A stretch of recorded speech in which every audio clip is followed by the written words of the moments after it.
Un homme, une guitare, un combat. Son nom, Matoub Lounès.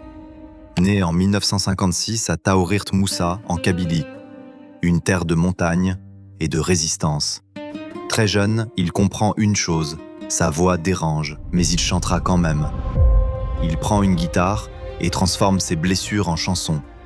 Ses chansons en armes. Il chante la liberté. Il défend la langue amazigh, le tamazight, cette langue que l'État voulait effacer. 1980, le printemps berbère. Le peuple kabyle descend dans les rues. Matoub est là. Il chante pour eux. Il refuse de se taire. Et plus il chante, plus il devient une cible. 1988, les émeutes d'octobre secouent l'Algérie. Le sang coule. Matoub chante la douleur de son peuple. 1994, il est enlevé par le GIA. Des islamistes armés, des jours de silence, des jours d'angoisse. Le peuple kabyle se soulève pour exiger sa libération.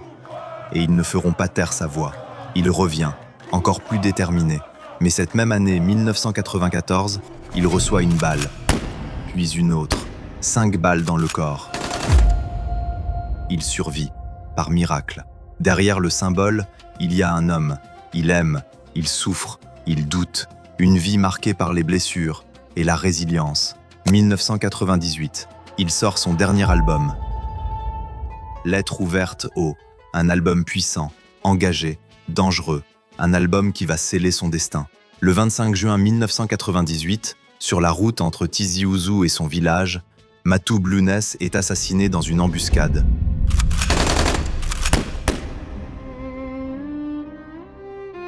Il avait 42 ans. Personne n'a jamais été condamné pour ce meurtre. Mais une voix comme la sienne ne meurt jamais. Aujourd'hui encore, ses chansons résonnent, comme un cri, comme une mémoire, comme un combat. Une guitare, un homme, une légende.